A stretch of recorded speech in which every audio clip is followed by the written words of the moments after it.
This past winter, probably back in January or February, I went to drive this 1991 Mercedes 420 after it had been sitting for a while because I don't like to drive this nice car in the snow and get salt all over it. So the car had been sitting for about maybe 3 months until the salt was cleared off the roads mechanically, and also we had a couple of rains. And I felt comfortable trying to drive it again. And I went to try to drive it, and the brake pedal went all the way to the floor for no reason. So I circled the block real slowly and parked it, and haven't driven it at all since today in order to move it from its parking spot. So it's been sitting for quite a while. I got the battery being held up by a charger. The car did start on its own, but I want to go ahead and get a full charge on it, and it's got a good, strong, solid 4 amps going into it now for the past 30 minutes or so. One of the good things, I've talked about this battery before, but one of the good things about the AGM batteries, the absorbed glass mat or valve regulated lead acid batteries, is that you can kind of get away with that. They tend to be much more resistant to sulfation than a flooded battery, so you can let these batteries drain down and kind of deep cycle them much more effectively than a regular flooded battery. So while I'm doing this job, I'm going to go ahead and let this battery charge up fully, and we'll be in business there. What I'm going to have to do, unfortunately, is replace the master cylinder. I took a chance and tried to bleed the system, thinking there might be air in it for whatever reason, and the bleeding was ineffective. I do have some nice fresh .4 brake fluid in there now. So this master cylinder is going to have to come on out of here and be renewed. On this car you can prop the hood open a full 90 degrees to allow you to have access behind the false firewall here. And what's going to happen is that this master cylinder reservoir is going to have to come off so we can gain access to the master cylinder pressure lines, as well as the fasteners that bolt it to the master cylinder reservoir, this dual chamber reservoir. And what happens is this master cylinder, like in a lot of cars, is press fit in here with 2 grommets that go into the master cylinder, and this thing essentially just pops on out of here. But when you do that, all the fluid's going to come rushing out all over the place, and as you know, you don't want brake fluid to get all over your paint and everything else and start eating away at the paint. So I've got the pressure bleeder here hooked up with no brake fluid in it, and what I'm going to try to do is pump it up, put about 10 pounds of pressure on there, and just crack a bleeder screw and just let the entire system bleed out. I'm hoping I can get away with just using the front wheel to bleed the fluid out, but I may have to go ahead and go to the back wheel and bleed that out too, because most cars have a dual chamber setup here, and you want to make sure you get all the fluid out. And a word of caution, I tried to do this before, and the minute I put pressure on the system, fluid started spurting out from this grommet here. And so what I ended up doing was replacing this grommet. It has a nice tight feel, and I'm able to put pressure on here. You want to make sure this is nice and tight, and you don't want to exceed 10 pounds. So we'll go ahead and start pressurizing it. And I'm going to have to, it's a two-hand job, I have to put the camera down. I'll get 10 pounds on here, we'll start bleeding it out, and we'll see how far we can get that reservoir. Okay, you can see the brake fluid level slowly going on down. We got a little less than 10 pounds on the pressure bleeder, and we got fluid going into the catch container. And I think right here is the second chamber. So what's going to happen is I'll probably end up draining this portion of it first with this method, and then I'll have to go to the back wheel to drain this other portion as well too. So I'm going to go ahead and do that. Wait for the entire piston to be bled down below the level of the master cylinder so I can minimize the chance of brake fluid getting everywhere, and we'll go ahead and try to pull this reservoir off. I want you guys to listen to that. That's air in the system. I might be in luck and not have to replace this master cylinder. I got quite a bit of air coming out now for some reason.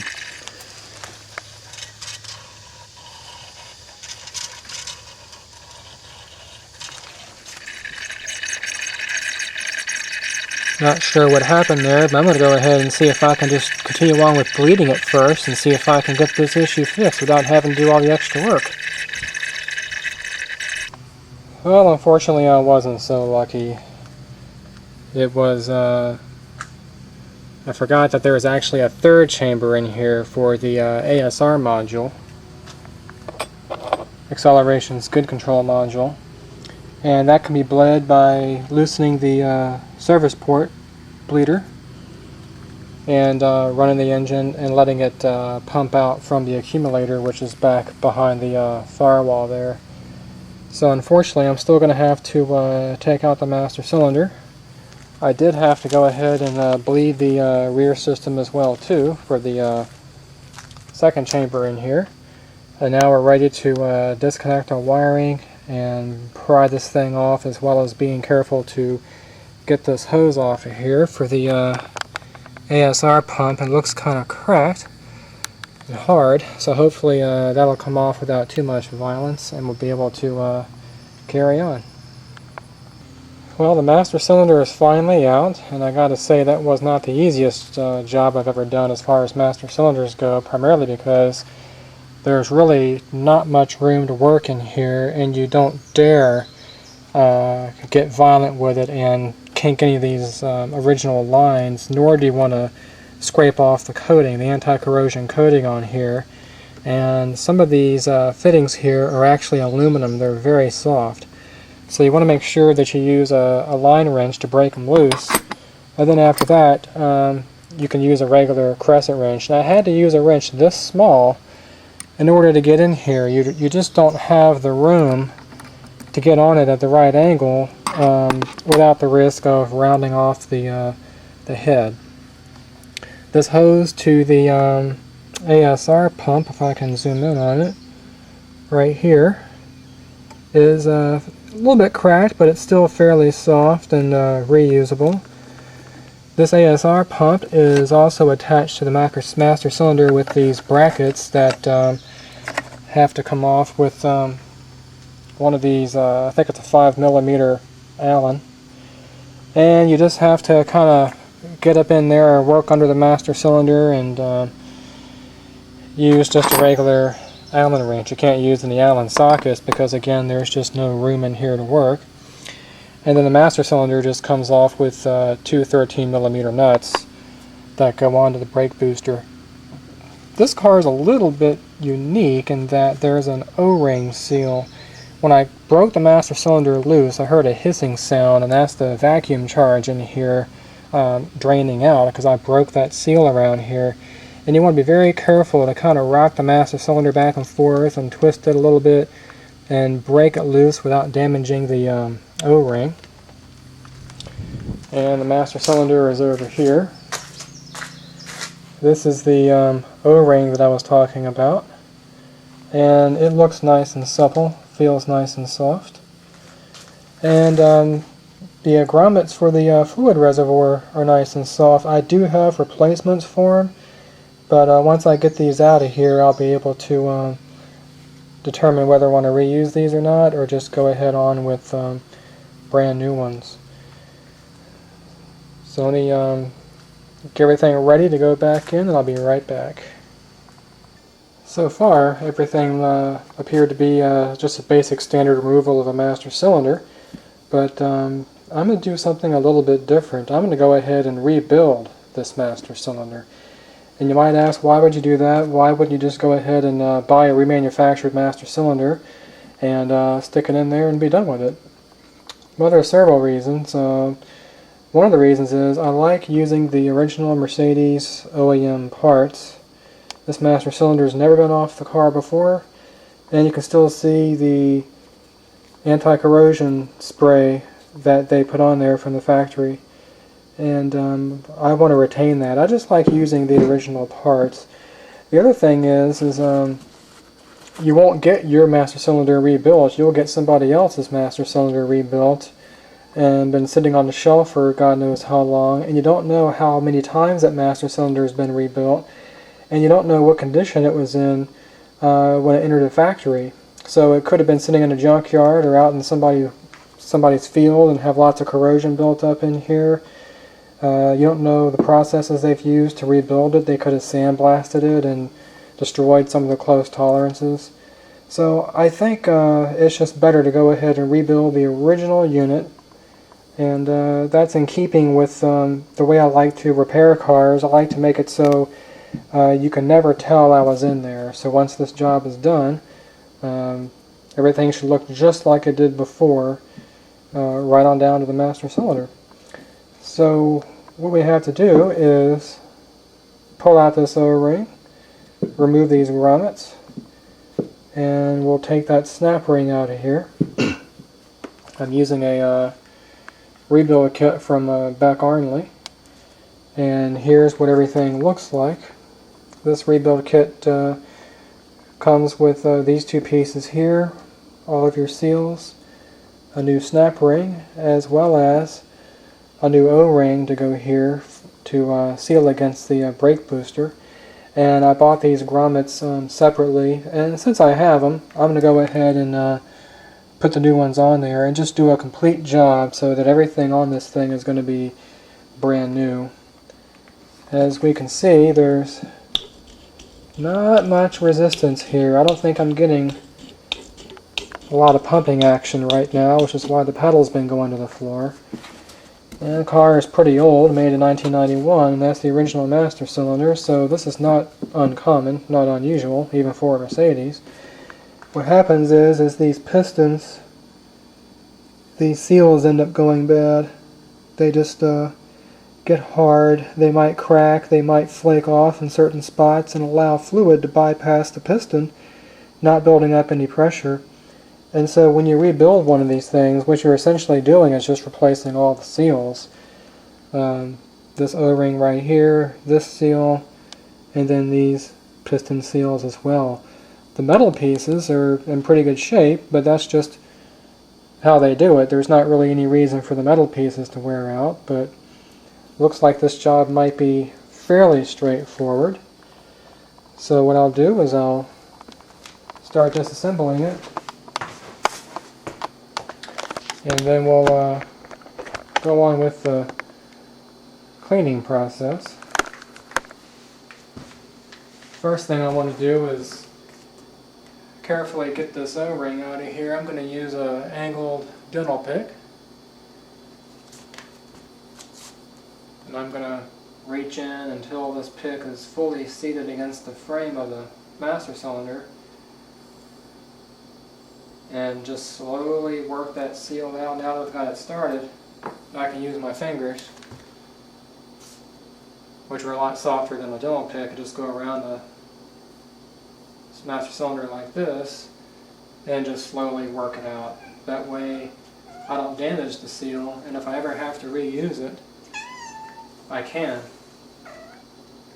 So we'll set that aside. Next thing we want to do is remove the reservoir grommets, and they'll just pull right on out.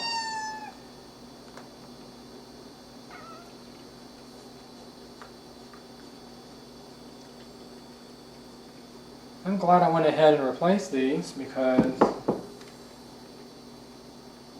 I don't know if you can see that, but they're kind of chewed up. A lot of times you can't really see how damaged something is or how worn something is until you start taking it apart. It's also got some sludge on there. Here's some of the sludge that came out on the top. Hopefully you can see that. I'll use a white rag and you can see the goo. Next thing we have to do is take a pair of snap ring pliers and work that snap ring out of there. And looking at the new parts, I can tell there's springs there, so I'm going to kind of hold this by hand and then control this thing if it wants to come flying out in the middle of the room. So there's the snap ring coming out. And now we'll hopefully work everything apart.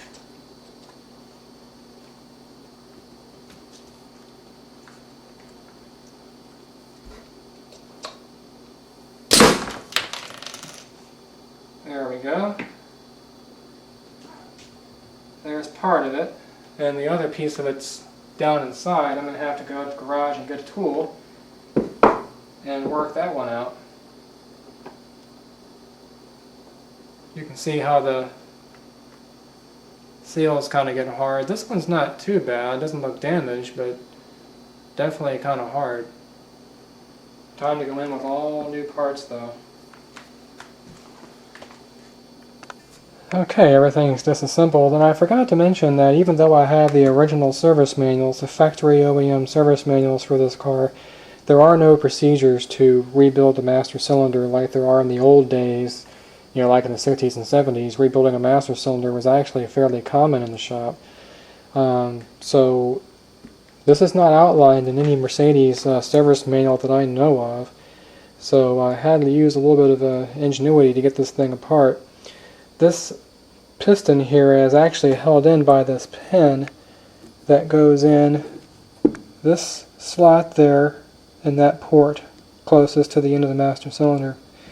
And what I found is that a 3/8 socket backwards fits nicely on this end of the piston here with just enough interference fit that you can go ahead and pull it out against the friction of the O-rings. So what you want to do is hold this thing up in the air like that with the extension facing down onto the counter, put slight pressure on there to depress the spring and relieve the pressure on that pin, and then take some needle nose pliers and just slowly pull the pin out. It'll come out very, very easily once you do that. It's held in against the spring pressure on this piston here, so it kind of fits in there like that. It allows the piston to slide back and forth.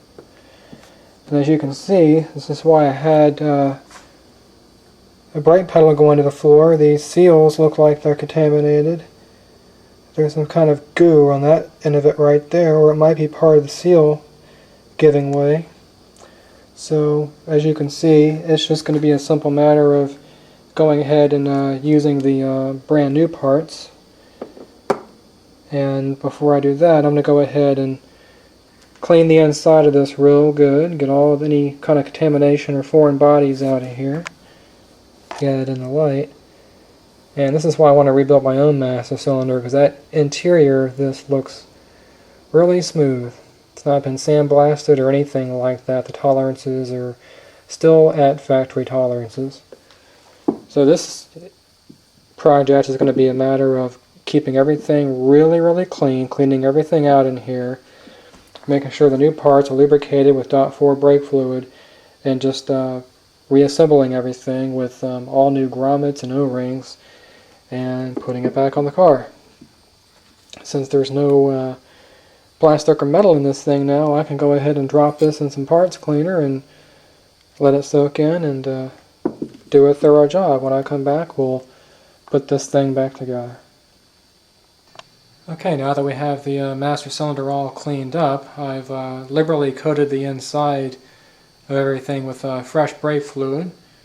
I've reinstalled the O-ring here, just slides right on, and I also put in the new grommets for the reservoir. They just press right in there.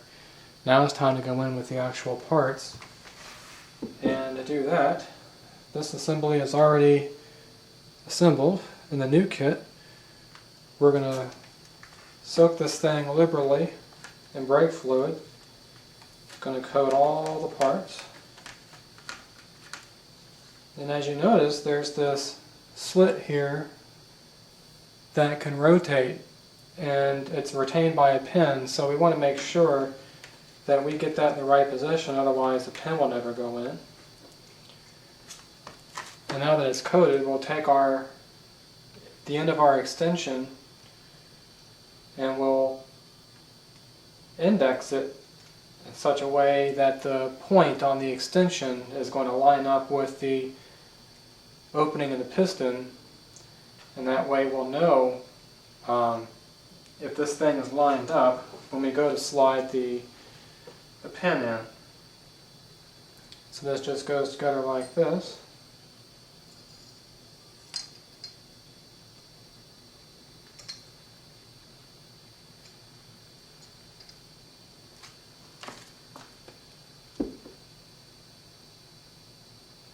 And I'll get my pin ready with my needle nose pliers.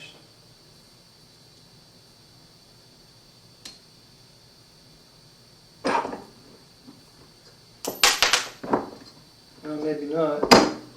There we go.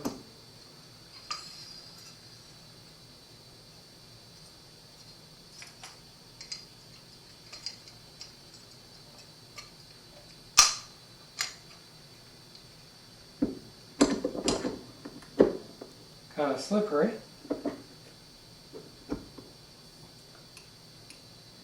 Actually, it looks like what I'm going to have to do is take out that grommet I put in there because it's blocking the pin coming in. We'll just roll that back out.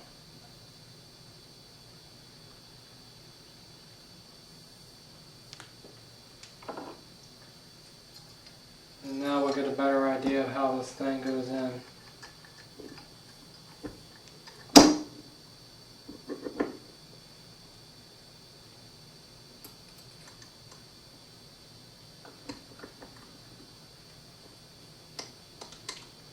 Still doesn't want to go in.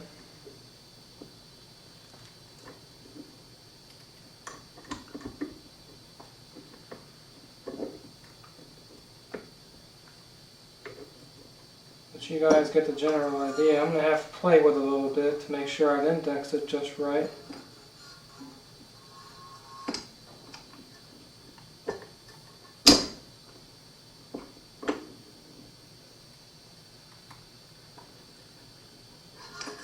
Yeah, for some reason it doesn't want to bottom out. So let me try to figure that out and I'll be right back. Okay, finally got that first piston in there. And what ended up happening is there's two sections to that piston. You saw how it kind of clicked in the first time. I just wasn't using enough force to click it in on that second piston there, or second seal. And then now you can see how this pin fits in there to retain it, that way it doesn't come flying out the back.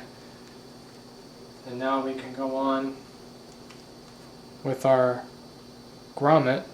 You just want to kind of press it in there. Just fits in like that. And now we're ready for what I guess to be maybe the rear pistons. We'll go ahead and soak that liberally in brake fluid. Coating the seal.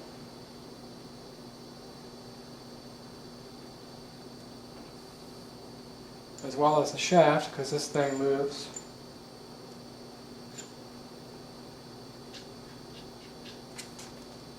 Kind of like that.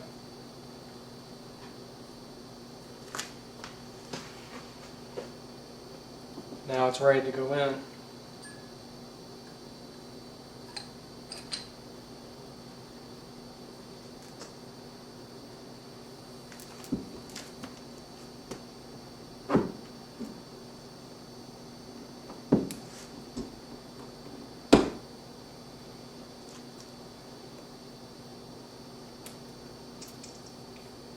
Not quite all the way in, but it's going to take two hands, but I'll go ahead and push that in there, then we'll get the snap ring on it. And then we'll be ready to go back in the car with it.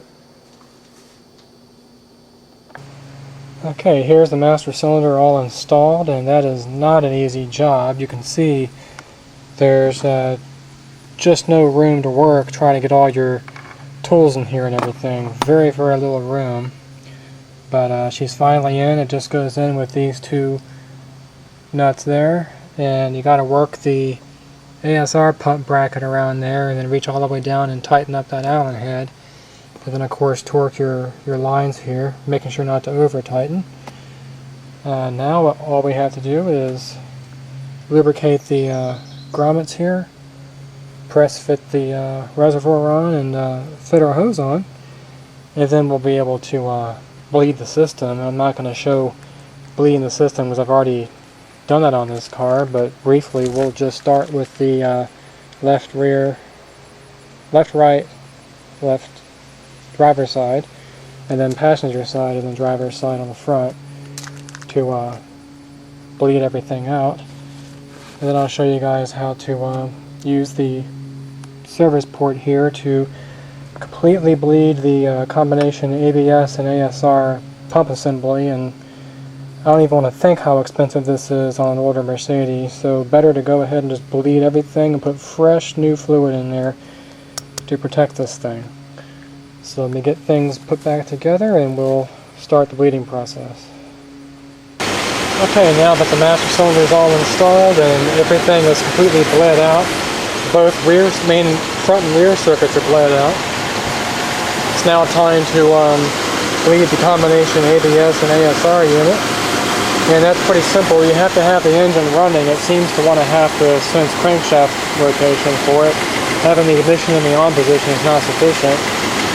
What you want to do is attach a catch can to the SP port and crack the bleeder screw open again with a line wrench.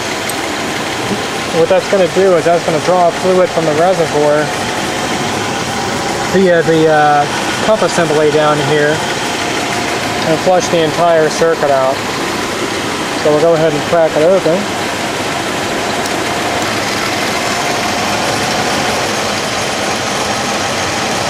And go ahead and shut it. Let the pump run and shut off. And we'll just keep doing that until we get no air coming out. You can see the fluid level dropping. So anyway, after I finish that, that'll complete the job. The pedal already feels nice and firm, 100% better than what it used to feel like.